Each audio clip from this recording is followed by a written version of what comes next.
Well, hello, my friends. Welcome back to the Art NXT Level podcast. Super happy to be here with you. And just like last week, I have with me my good friend Drew Harris. And today, we're going to talk about how to find inspiration for your art. That's a topic that actually a lot of people search for in YouTube and Google. So we thought it would be a great opportunity for us to come and talk about inspiration. Where do we find inspiration in different seasons of life?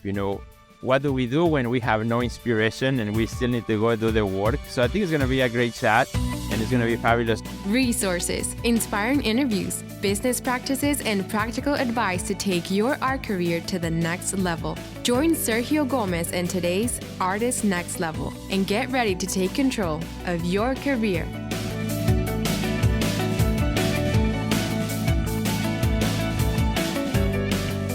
So Drew, good to see you. How are you, my friend?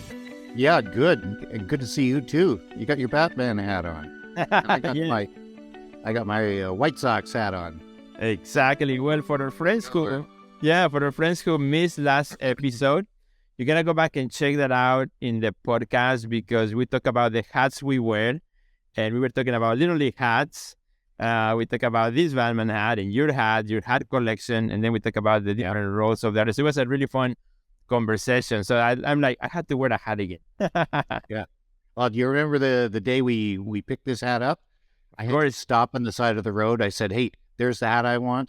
You stopped the car, and I jumped out. I ran in. I bought the hat. Jumped back into the car. It was like a daylight robbery. Yeah. Run in, run out, scram.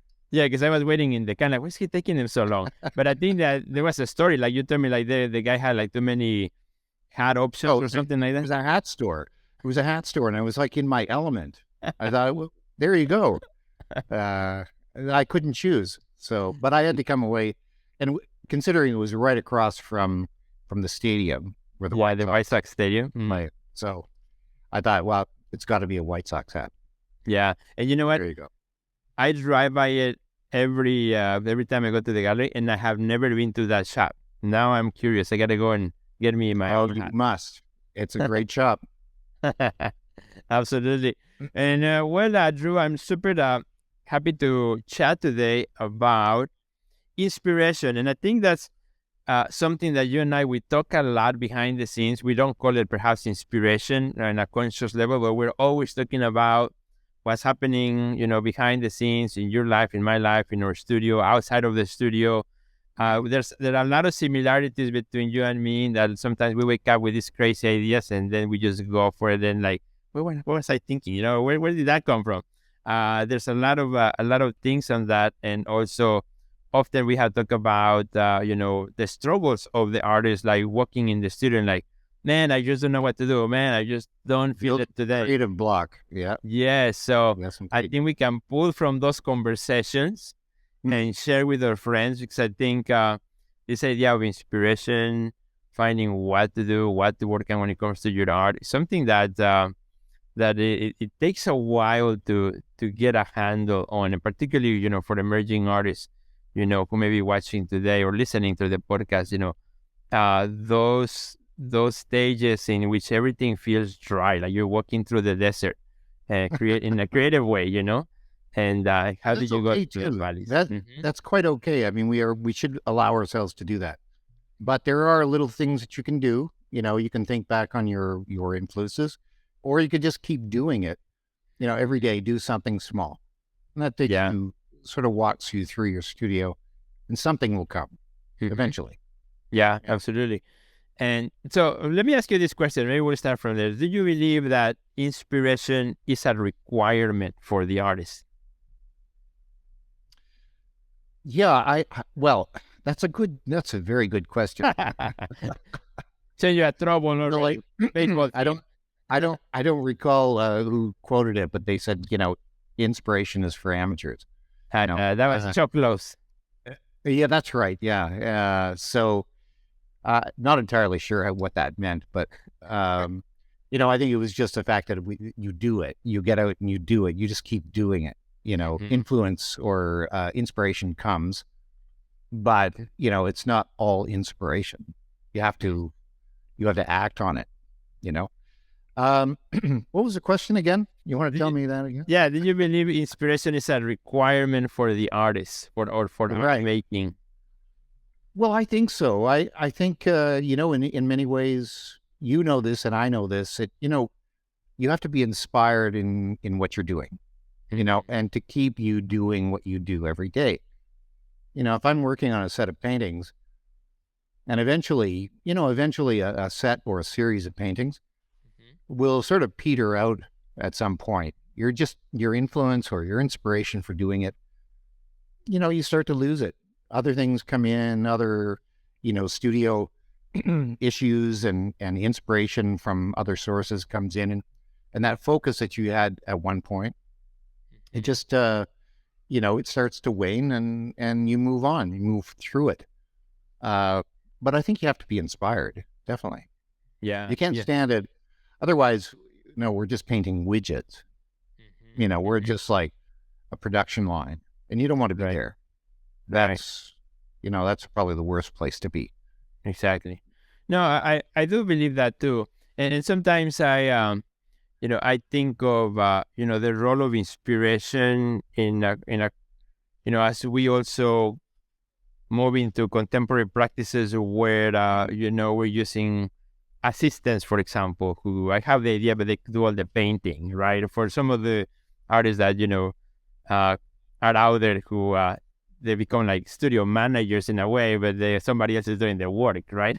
is that Yep. still inspired art? Yes, exactly, right. And many others. Yeah. One can argue yes in both ways, but I think it's just kind of an interesting concept, this idea of the role of inspiration. But I think, um, I do. You Yeah, I believe in it. so you go into the studio. Do you stay until that inspiration kind of leaves you for the day or for the week that you're working? Do you just put things aside eventually when that inspiration is not as strong?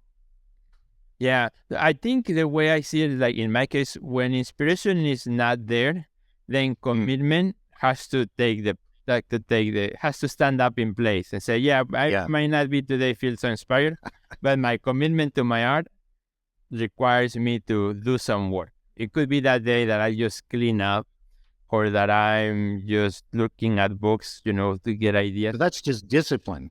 Exactly. Yeah. And that's learning discipline, sidelining inspiration. The inspiration brings you into the studio. Discipline keeps you working. That's correct. I think that's a great way to put it. Yeah. Yeah. Yeah. No. So your inspirations of late?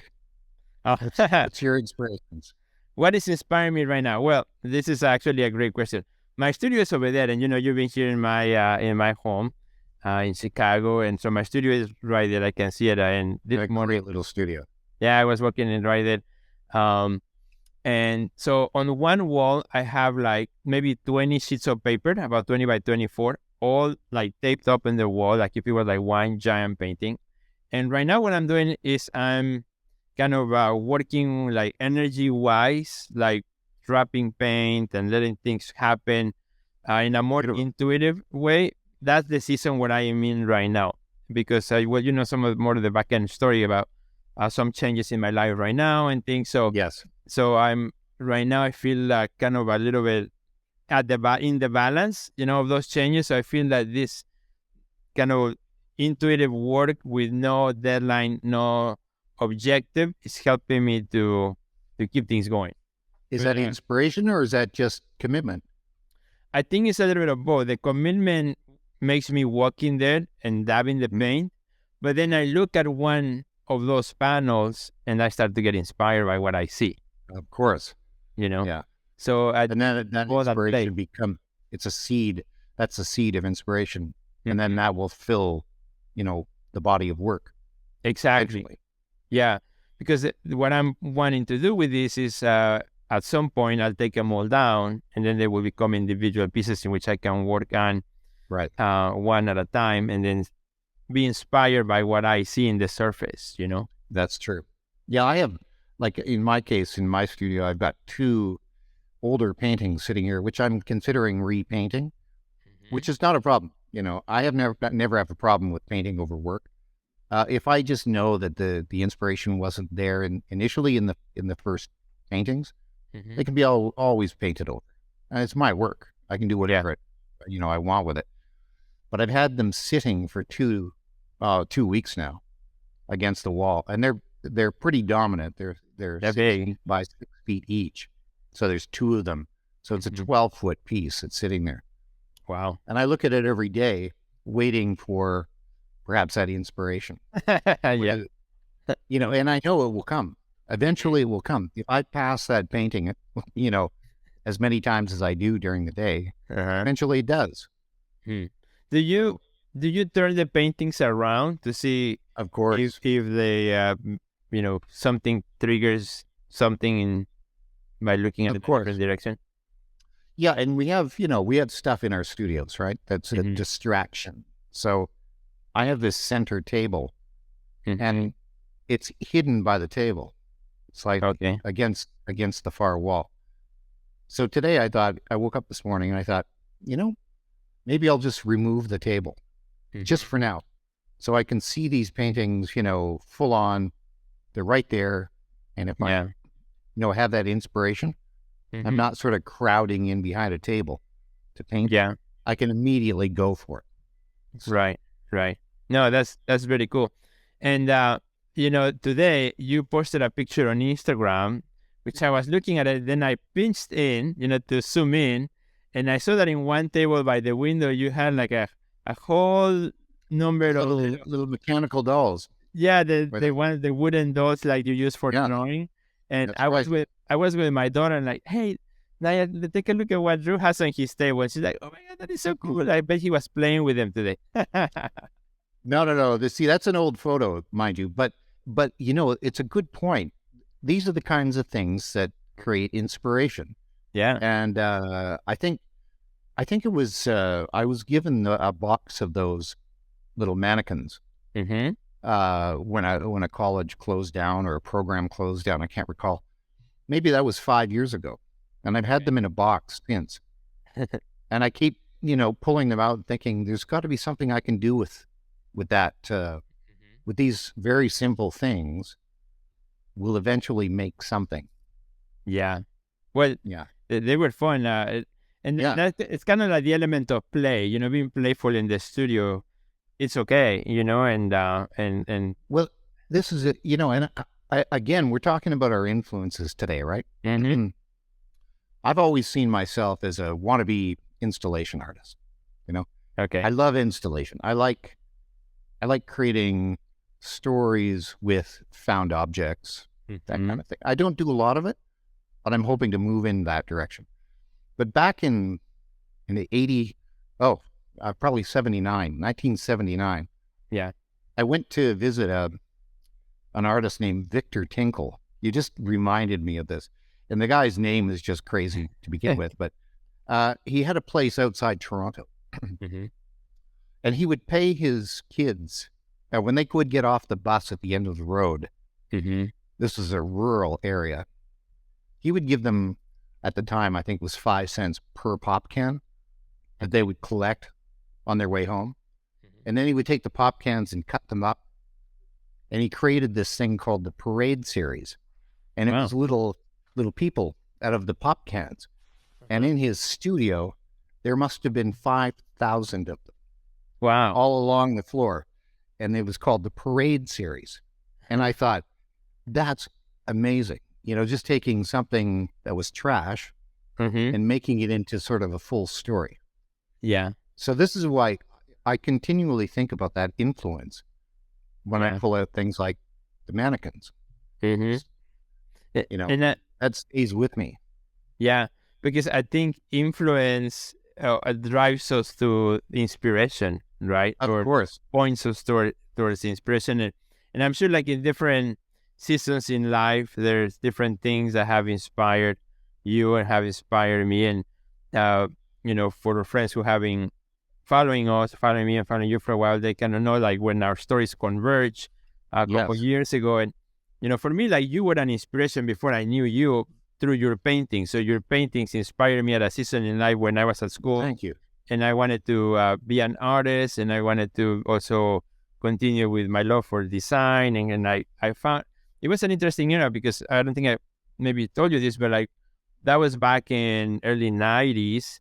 And I was in art school. And back then, when you went to art school, you had to decide either you're going to be a graphic designer or a painter or a sculptor. You had to pick something. You cannot Yes. have like this multidisciplinary aspect. Like now it's more common in their practice, but back then it was pretty hard cut. So I had graphic design 2 days and I had painting 2 different days, like Monday, Wednesday painting. Wow, we have such similar history. Yeah. Oh my God. So then what happened is Tuesday and Thursday when I went to my graphic design class, it was in a different building. I had to be neat, and there was the guys in the class would like speak bad about the guys in the painting or department because they were all messy, and they would think they knew all that.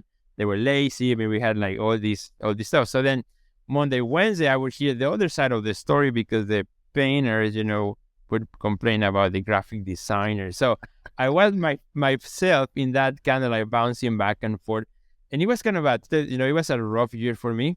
I switched schools after that semester because I just couldn't handle it. And that's when I saw your paintings, and you were an artist who were both graphic designer and painter. And I think that's why your story, stuck in my head, and your name, which is very odd. I'm really bad with names, and it's very odd that I would remember somebody's name for 20 years. I hardly remember. Yeah, absolutely. For 10 months. So, that I think what really struck me is that connection between the two worlds, right? And like, well, if he can do it, I don't know who this guy is. If he can do it, I probably can do it too. And that kind of clearly you have, which is and well beyond. Yeah, and that rolled in. That I went back to school and my student, but that rolled in that inspiration that continued to keep me going, for the next few years, because I saw that it was actually possible that somebody had done it. Well, I think and you and I, you went. What year were you in university? Well, 92? 90s, yeah. Yeah. See, I had done 79 to about 83, I think. Yeah. And I did both as well. I did the graphic design and the fine arts. And there was always that divide. Yeah, right. Although, in fact, I wanted to speak about this because I think at that point, I had a very small college. And so there was small attendance, probably maybe 40 kids at the time. And we had sort of one-on-one with our instructors. And a lot of these guys had come out of they were retired graphic designers that had become fine artists or sculptors, right? And we had sculptors, that were teaching design elements. Yeah. Right. It was a fantastic. So there was no divide. It was always, we spoke of the divide, but with, everyone, including our instructors, would say, absolutely not. Graphic design is as much an art as painting or as sculpting. I think you have to have that sort of broad range of influence, right? To really succeed. And I think I'm so fortunate. It sounds like you are as well, with your the both disciplines and where it's taken you today. And I think that is, it's really important. And as you say, today it's more acceptable. If you're a photographer or a printmaker, you're using all those mediums. Exactly. So, but 20, 30 years ago, there was a bit of, fine arts versus graphics. No way. Yeah. I think it was like this idea. Come together. Yeah. It was this idea of the commercialization, right? Like, oh, you're like too commercial. You're becoming selling was like selling out like to the devil. A faux pas. Like it was you don't sell out. Right? Exactly. You just create where you starve for the rest of your life. I thought, well, I'm not going to do that. No, that's right. And that, that is for artists today, I think it's a wonderful thing that this multidisciplinary approach has become kind of a thing of today, and artists, I mean, nobody questions you anymore, and actually more considered an asset. The more tools that you bring into your art practice, the better, right? If you have a background in photography, if you have a background in carpentry, if you have a background or whatever, so many artists today bring that into the table and say, this is another tool, another asset, versus just a past life. That's right. How can I bring that in? Look at filmmakers, the filmmakers they've got, they're projecting their films in fine art, in galleries, in museums as, considered sort of moving fine art. They aren't just simply a commercial filmmaker. So, the show I saw in Chicago at the time, it was Nick Cave's show. Incredible show. We had moving video, we had sculpture, there was 3-dimensional work, installation. It was fantastic, all by one artist. So that multidiscipline, there was no divide. Right. No, and that was a great show. So in your career, who has been, from the history of art or contemporary artists, who have been some of your influences or artists that you have looked up in terms of like maybe a certain something about a particular artist, dead or alive, that, has influenced you? Yeah, well, that's a good question as well. I'm really not the type to, I've been in a way influenced by, the New York School of Abstraction, Klein. That's very obvious. Right. Rothko in my early days, I love the sort of serenity of his work and the quietness and that kind of thing. And I like that frenetic energy that Klein had. And then Motherwell was like this crazy painter, which I've never actually even tried to paint like that. More so, I think I was influenced by designers, really. Really? Okay. Graphic designers,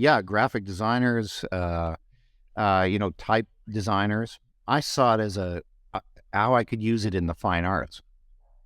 That's interesting. How could I employ text and type and writing or typographic design into a painting? And I did that. It was my very early work were sort of statement pieces. I didn't really get into painting until probably when you were just entering university. I was just starting to paint. So really we were kind of sort of one-on-one there. But I think the biggest influence, and I think you might agree, is that it might not be the big guys that you see in museums, the Rothkos, although I did see the Rothko Chapel in Houston, and it was on a business trip during my graphic design days. So I saw that, and I was moved by the sort of spiritualism of it, the feel of it. I wasn't necessarily moved by the work itself. And I saw a lot of shows in New York and Toronto and wherever I was traveling. I was always seeing shows.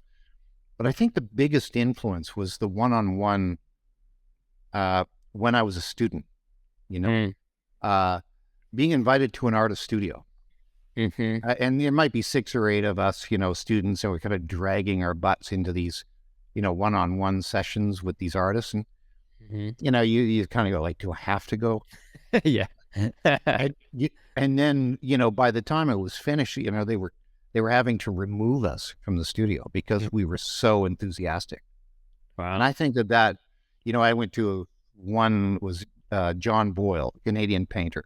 And he was a sort of crazy contemporary painter, very well recognized, lived in a church with his family and a studio and middle of nowhere. And I thought, wow, this is a life I want. This is what I want to do. And that influence stayed with me my entire career. That's great. And I'm not even sure if John is still alive, but his work was that he's pushing the boundaries with his work. So it was a complete package. I got to meet him. I got to see his lifestyle. Right. And I got to understand why he was pushing buttons which influenced my work, definitely. And that inspired you, to Absolutely. So, and I think that one-on-one session, not unlike what we're doing now with the Art Next Level and the one-on-one personal sessions, has a greater influence, really, on artists that are struggling through or needing sort of a direction and that kind of thing. It's a one-on-one. It's you have a dialogue, right, and that lasts forever. And I think those one was influences both. The one who's coming for advice and the one who's giving the advice. Absolutely, there's like an energy. Yeah. And yours? So what were your influences? Well, before I talk about mine, I wanted to ask you, as you were talking about typography, how typography and graphic design influence your painting, at what point, or, the vertical line or horizontal, that the strong line comes to play in your loose abstraction work? Is that something that was from the beginning, or was something that, you're like, shoot, I'm gonna now do this forever? Well, it's funny, again, I don't like to sign my paintings on the front of my canvas. I've always felt signatures were, distracting. People, you'd have this really great piece of work, and then you would have somebody's big, ornate signature at the bottom, and your eye was always drawn to that. And I was always like, couldn't you have done that on the back? I know who the artist is. Yeah. You don't need to tell me. And you don't need to tell anyone, because that your art should be unique enough. That is your signature. So I started doing little red lines on my work really early on. I just liked the focus of it. It was balancing points. And then I eventually, I think, I don't really even recall when I started doing it. I think it was just the show that I did in Chicago in 99. I started bringing in these vertical shards, like what I call a shard, but because it created a mystery to the work. It created a balancing point too, a focus on the work. Yeah, being sort of a color field abstractionist. The paintings are a little frenetic, and you're not really quite sure where your eye is supposed to land. Maybe that's a good thing. But the line allowed you to look at the line, focus on it, and then it's almost like a curtain. You want to look in behind that line. And that was really, again, influenced by sort of a technique, and trying to create something that wasn't there, as if the canvas had been cut without looking like the artist that does the cut paintings. And so it just started to become a signature, and it felt like it was the finishing point of that painting. Once I did that, painting was done. It was done. That's interesting. That's really cool. You? Well, yeah, because like when I first saw your painting, that's what I remembered even 20 years later when I look at your artwork back on Instagram. Like, oh, that's the guy, because I remember those lines, the same paintings. So, yeah, but again, I think that acted as a signature, right? And I think exactly we both have the same. You have elements that I know of, and you should speak of here, because a lot of people might not recognize those tiny little elements that are yours and yours alone. Right. No, so for me, there's different people over the years that have influenced, inspired, kind of the work I do. I remember when I was at the Art Institute in Chicago, because we had passes to the school, we had passes to the museum, so we could walk into the museum for free anytime if you were a student of the Art Institute of Chicago. So I was a student, and I would walk in to the painting department at the museum, and sometimes even when I have free time, and I would just go and chill and just sit down and look at the work. And early on, I saw the work of Kerry James Marshall, which is an African American artist who was doing back then these huge paintings. There were figures on them, and they were not on stretchers. They were kind of like loose. He used grommets, and his surface was paper adhered to canvas. And that was the first time I saw it, 'cause I've always Huge wanted, influence. yeah, I always wanted to work big, even as a student, but I always had the problem, like, I didn't live close to the university, so I had to travel. Like, how do you travel with big stuff, right? You just can't. The studio at the school were too small, and then, like, okay, when semester is over, what do you do with these giant paintings? So that's when the first idea started to kick in, of the larger scale paper over the canvas, right? That I saw from Kerry James Marshall's show. And then when I went continue, I was always fascinated with charcoal drawing. I love charcoal drawing, and that's when I was first introduced to Jim Dine and Jim's Dine drawings of the 80s, early 90s. Same here, my friend. An incredible draftsman. His drawings are to die for. So I remember, like, through school, I would go to the library and check out every Jim Dine book I had, or they had in the library, and I would just bring it to my studio, and for weeks I would just look at those beautiful drawings. So even today, the way I start a painting, usually I start with charcoal drawing, even though the painting later doesn't look anything like the charcoal drawing. But I love the immediacy of, I think, the charcoal. And because, again, I work a lot with the computers and design and all that, because I do a lot of that for myself and for programs and things like that, just like you. We love that stuff. For me, like, the charcoal was like a way of touching the surface and getting my hands dirty, and it gets you in the flow. Yeah, absolutely. It gets the hand and the arm moving again. If it's been, if all you've been doing is playing with a mouse. Exactly. Then the charcoal allows that sort of rotator cuff, start to move, right? And once you get moving, ideas come. Exactly. Flow starts to happen. Yeah, for sure. So Jim Dine was a big influence on that front. So, but he wasn't necessarily a figurative painter. No, it was just he did all of the hearts and the hearts. He did these beautiful. Well, he was a master colorist. Right. Yeah. The robes, the series of robes. Oh yes, that's right. Yeah, right. And there was a book that I really love. It was a book of just tools. He was drawing tools like pliers, screwdrivers, just charcoal, beautiful, amazing drawings. And then he was doing figures too, like portraits, people he knew. So that he did a lot of self-portraiture. So the actual figure. So I wanted to work large. So there were the various elements, right? Large, the scale, the charcoal, the immediacy of that element, and then the figures started to happen.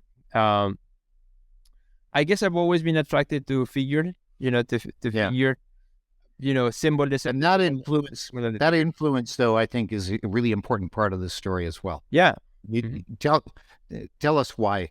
I know what it is, but I think it's a really important part of your early career, and then and stemming back probably right to your, just shortly after birth.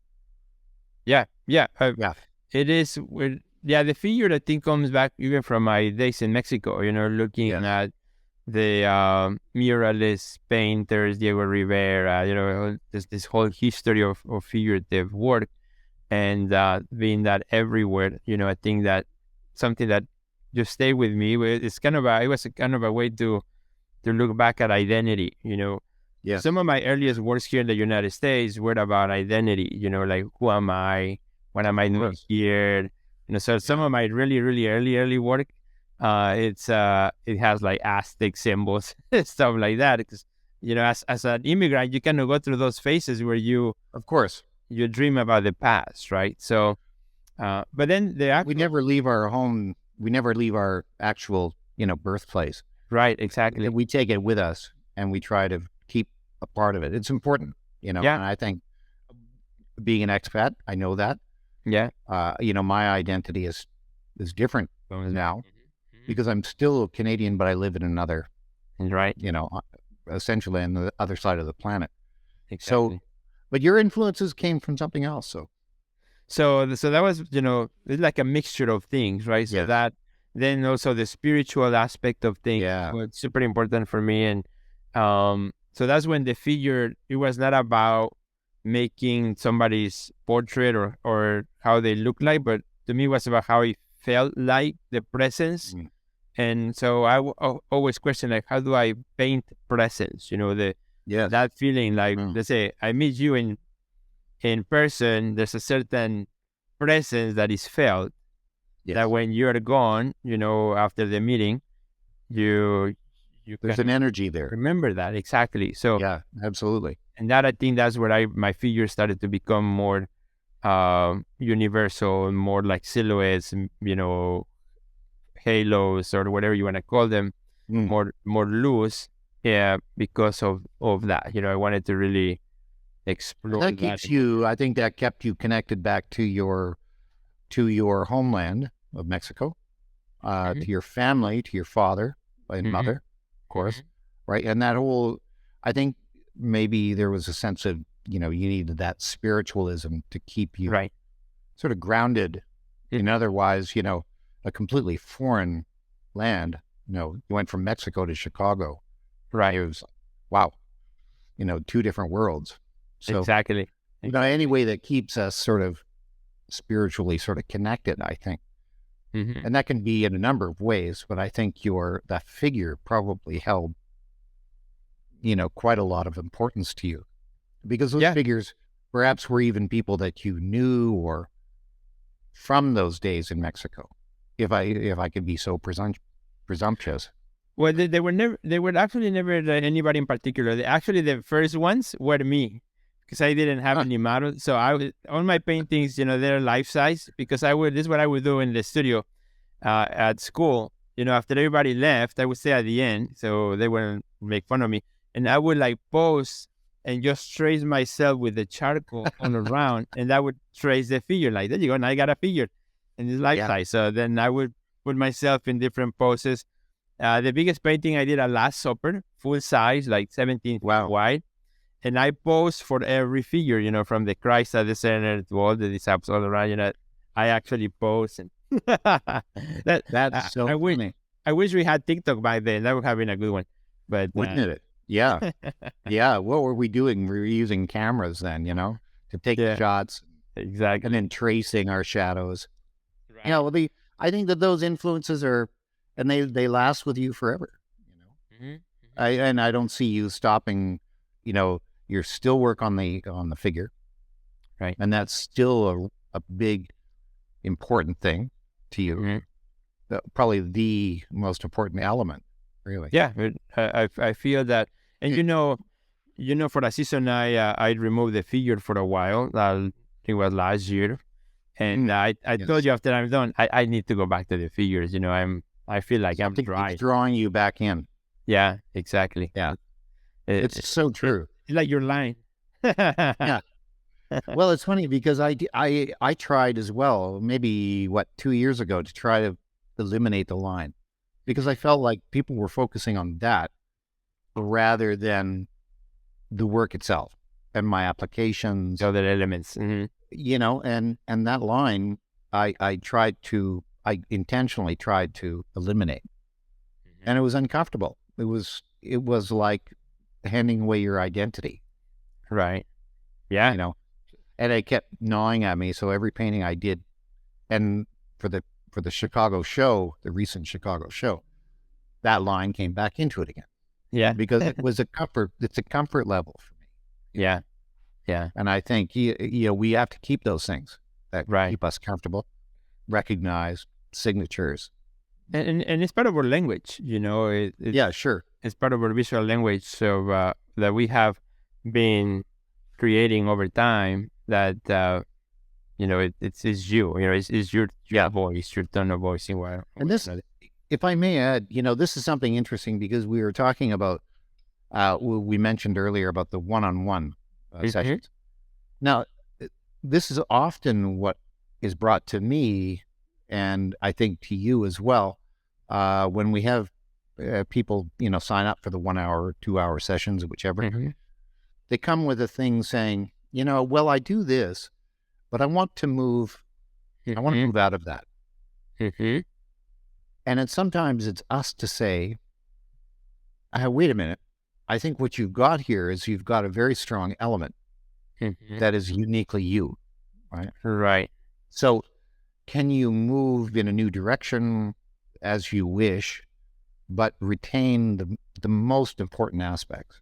And that I think is, is oftentimes like you and I, you said you drop the figure, and sometimes maybe isn't the wisest thing. It's we do it because that's our most recognizable element. Like me with a line, you with the figure. You drop it, and all of a sudden our identity gets slightly lost. Right. So bring it back, but then change the inspiration. So, or the series, whatever you're creating in that new series, if you're making new colors or new materials, but keep the elements that are strong.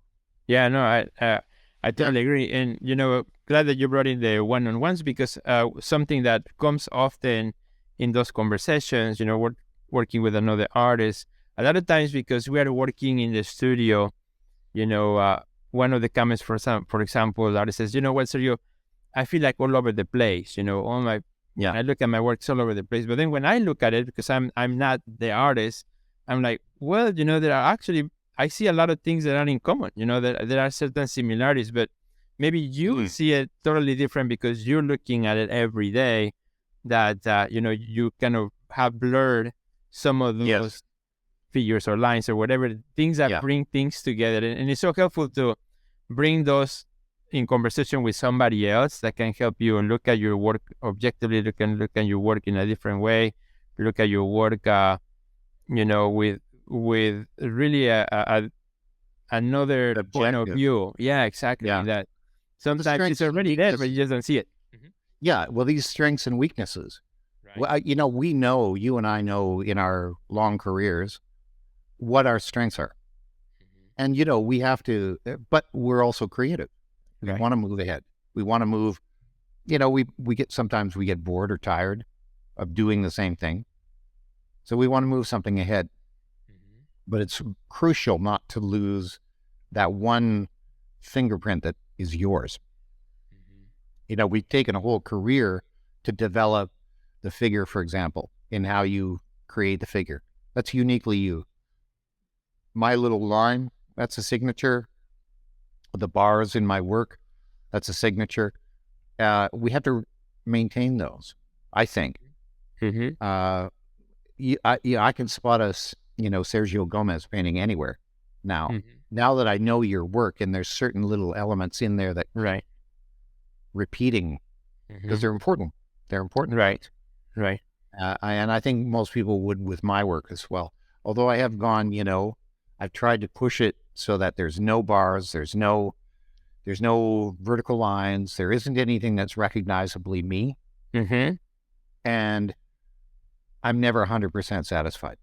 I always come back. I have to always come back to it. It's like the Godfather. You think you're out, and they pull you back in. It's a big comfy chair. And that's the comfy chair in my studio. It's a place of safety, right? Right. And oftentimes these artists that we speak with, they don't, they're trying to remove themselves from a very important part in their style. And I always say, wait a minute, don't go removing yourself. You can go around the subject matter, right? But keep that one element that is your, grounding, right? And it's oftentimes when they come back, they go, absolutely, I thought I had to change everything. I say, no, you don't. Keep what you've got. And that's the value of sitting with somebody for 1 hour or two and talking about it. Go diving deeper, because you can always, somebody makes a comment on social media, but it's not a critique. It's not an in-depth chat as when you actually sit with somebody, talk about it, and really, really diving deeper, to find where things come from. And you, as you see, and I've seen, these artists that we've got, some of these artists that at least I've worked with, a good percentage of them are working on stuff right now, and they're not releasing it yet because it's a challenge. They're challenging themselves. They're moving forward, right? They're creating something new. I'm so excited to see what happens when they finally say, here it is. This is it. Yeah. because it's a natural, I think, and they came up with it. It's not me. I'm just a Right. sounding board. I just Mhm. see what is elements that are important. Like you know what they're doing in their social media, that is, and their marketing and that kind of thing, that is their strength. Right. And then you put their weaknesses, perhaps they're not as important. So move those into strengths, Right. into Exactly. various areas. So this is really what we do, is the one-on-one. Yeah. I And love it. yeah, I mean, I love it too. And what's beautiful about it is that it works in all levels of your art career. If you're an emerging artist, the benefit of sitting with somebody one on one is just as good as if you have been making art for a long time and you're seasoned in your career and you still want Absolutely. that kind of fine tuning in one aspect or another. And that Yeah. at the end, it's something that we all look forward to as well. I mean, you have coached me in many ways as well, and vice versa. I think we all need that um help. Outside influence. Yeah. Yeah. Well, Exactly. I remember a story. I have to tell you this because I think the biggest influence Hmm. on me initially was a friend of mine, and I ended up becoming a roommate in college with this guy. Okay. He was slightly older than all of us. He was Uh-huh. in like a fourth year program, and I was like the newbie starting in the first year. Yeah. And it's crazy how things happen. I love drawing, right? Hmm. That was really what I'd gone in to do, and I had been well, dating his roommate, which was a woman, and we were in our teens, I think. And it was one snowy night. She had brought his car to pick me up, and we were driving around. We went to dinner or whatever we were doing. And that night, I drove the car home because of the snowstorm.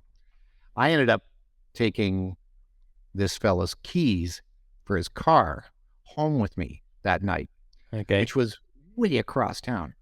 Okay. And the next morning, I get this guy traipsing up the driveway, snow everywhere, knocking on the door. He goes, "Are you Drew?" And I said, "Yes." And he goes, "I think you have my car keys." Oh no. And so I said, "Oh my God, you're that guy, Oh, You're that guy.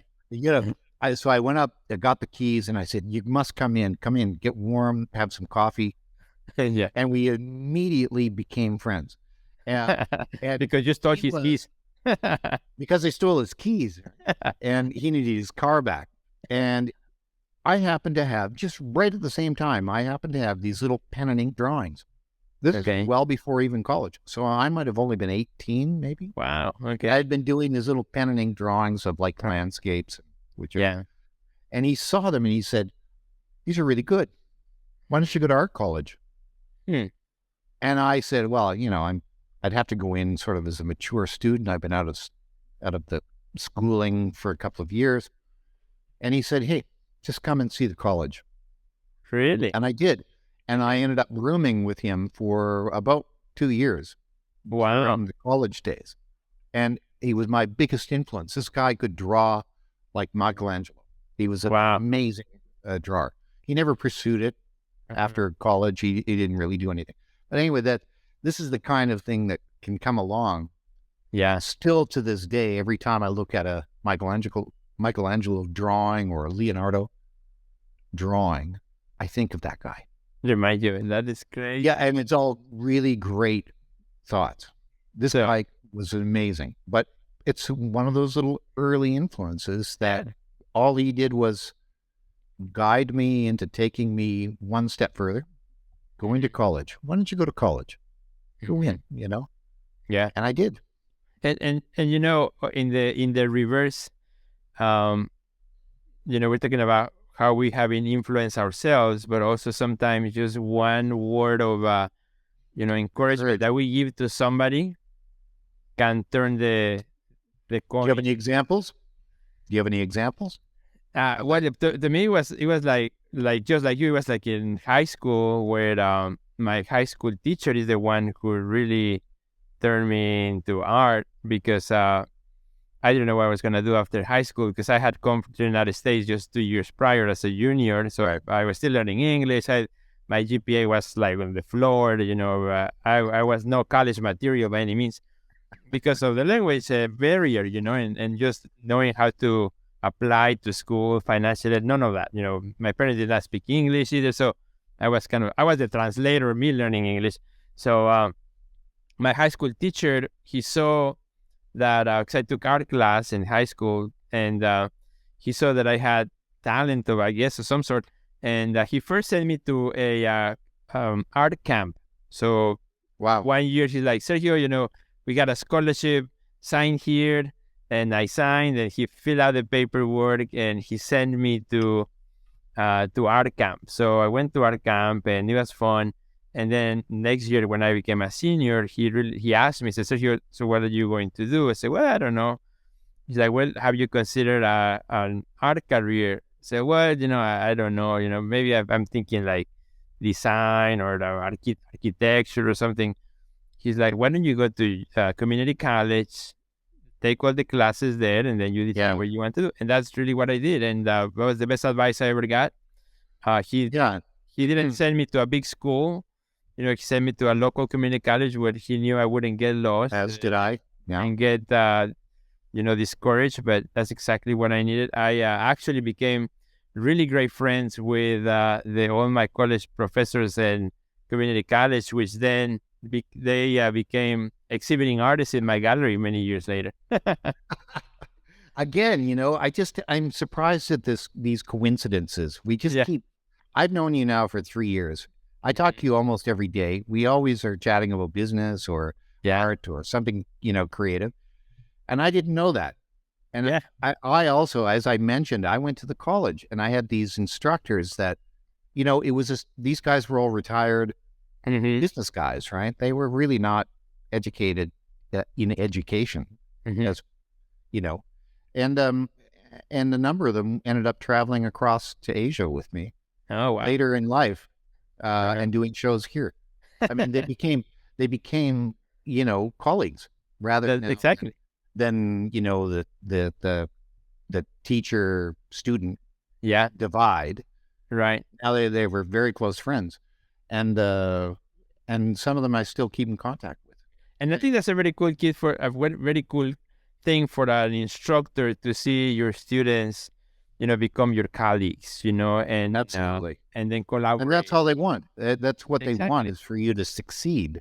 Exactly. And again, back to the one-on-one. This is what I hope, and I think what you hope, and Dr. Yanina, we hope that we're going to have that one little influence, right, to set you on your way. And absolutely, in 5 years' time, we see you showing somewhere with that influence of that one or two meetings. Yeah. And I think that's really important to open up and to create a dialogue. I think so. And I think that's a great way to kind of wrap up or chat, which I think we've been at it for about an hour, probably almost.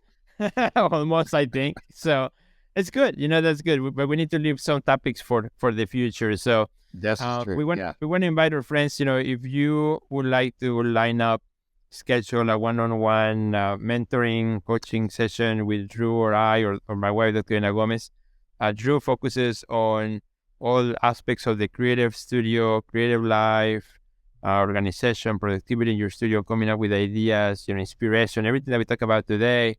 I focus on the business aspects, marketing, working with galleries, anything that you need to run your business smoothly. And Dr. Ana Gomez, she focuses on mindset, wellness. And if you would like to line up for a session with us, all you got to do is go to our website at theartnxtlevel.com. You will find a link also at the bottom of this video or in the description of the podcast. Check that out. We'd love to work with you as well.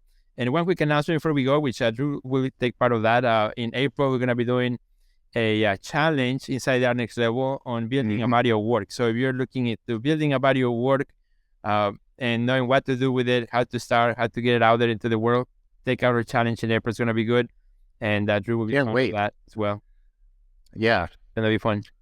Well, thank you, my friend. As always, I mean, we could literally talk for hours. Yeah. Which we often do. Excellent. And by the way, this is the drink of choice, vitamin C water. Very good. Maybe one of these days we'll talk about our favorite drinks to keep us going.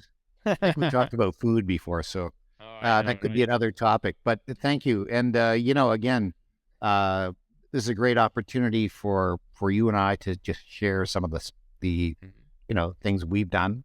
And let's hope, we've inspired and helped another artist. Absolutely. Really to the next level. Absolutely. So, my friend, if you enjoyed this episode, please do us a big favor, share it with all your friends. That's the best way that you can help us out to get this word to others. And of course, please either message Drew through Instagram at Drew Harris Art or me on Instagram, Sergio Gomez Art, and tell us how you like these episodes and also tell us what you would like us to talk about. I think that would be really fun. So, thank you, my friend. Thank you, Drew. We'll see you guys. Thank you, sir. We'll see you at the next level. Goodbye. Check out our website at www.theartistnextlevel.com, where you will find our podcast library, learn about our upcoming webinars, find resources relevant to your career, and much more. Thanks for listening to today's podcast, and we'll see you at the next level.